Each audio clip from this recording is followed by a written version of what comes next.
May minal kong mga tradisyon sa kita sa atong Bible verse nga minugo samtang dili pa kita matulog matuon kita o balaan nga kasulatan nga kini maoy atong gabayan o pakigsuod ngadto sa atong abli nga Dios. Mga tradisyon ang suog sa Dios isangyaw ang manglita sa tibuok nga kalibutan. Kung mahumanas sa pagsangyaw, siya balik aron pagkuha kanimo kung kanako kung ikaw nang minakaw. Mga tradisyon ang atong topic karon takna sa matawag na kagadion nganuman nga duna may kagul-anan dinhi sa kalibutan.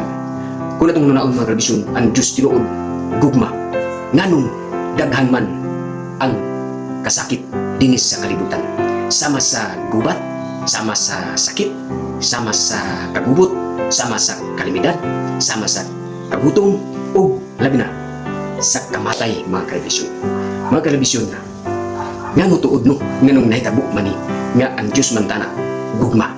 So atong mga pangutana nganong dunay gubat karon nga nitabo Israel tali sa Iran ug kauban ang USA labi na dito sa Ukraine o Russia. Mga tradisyon ug naapay mga daghan nga mahilig unya karon atong makita mga tradisyon hilabihan na kagubot ang kalibutan dunay nagawilga bisan asa mga dapita. Mga tradisyon naman gayud kini nga nahitabo man dinhi sa ato nga kalibutan ug nanuman nga gugma man tanan ang Dios. Mga tradisyon unsay ikasulti sa balaan nga kasulatan hilom ba siya niini kayo ng mga tradisyon.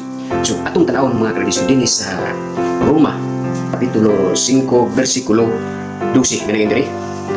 Usa maingon nga ang sala misulod sa kalibutan pinaagi sa usa ka tawo og ang kamatayon misulod pinaagi sa sala og nga tungod niini ang kamatayon mikuyanap ngadto sa tanang mga tawo sanglit ang tanang mga tao nakasala man.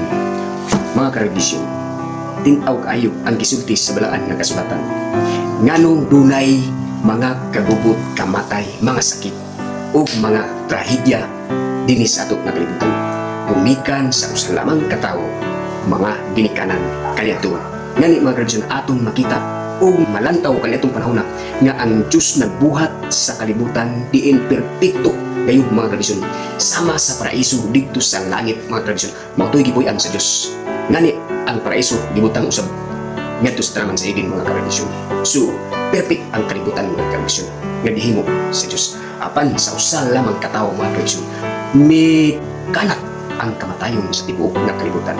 Doon na dayoy mga kasakit, kagutom, kamatay, gubat ug nagkalain nga mga matang kalamidad sa ato nga kalibutan. Mga tradisyon apan kini nga moabot man gyud. Mga tradisyon niya atong basahon ang Salmo kapitulo 73 bersikulo 28 nanging diri.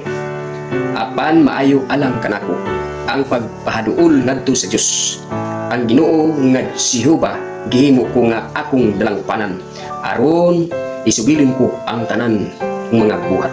Mga tradisyon moabot man kini sa ato nga kinabuhi dinhi sa kalibutan kay gumikan sa sala, kamatay, gubat ug uban pa. Apan dunay tambag dinhi sa Salmo. Mga tradisyon nga mismo day kita makigduol sa ato nga buhi nga Dios. Unsa pa nya pagyud mga tradisyon dinhi sa Roma kapitulo 14 8 nang diri. Kung kita nabuhi kita alang sa Ginoo ug kung kita mamatay kita alang sa Ginoo. Sa ingon niya na mabuhi kita o mamatay iya kita sa Ginoo.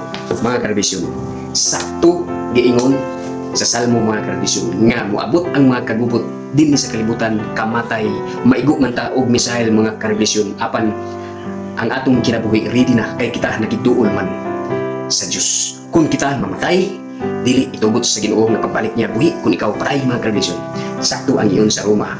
Mamatay man kita diha ang Kristo, mabanhaw kita. Mga tradisyon sa pagbalik ni Jesus ikaw mubangon sa puwangon kita sa Panginoon o dalon dito sa paraiso o magauban kita sa atong mga Diyos. Sumao ni atong bubo nga nakutlo intak na sa taon na kagabion. Mga tradisyon magayon ako kaninyo ang gugma sa Diyos ug ang kaluoy o ang grasya panalangin maana kaninyo. Mga tradisyon sa mga kausa magayon ako kaninyo. Daghang salamat sa inyong pagpaminaw o God bless sa tanan.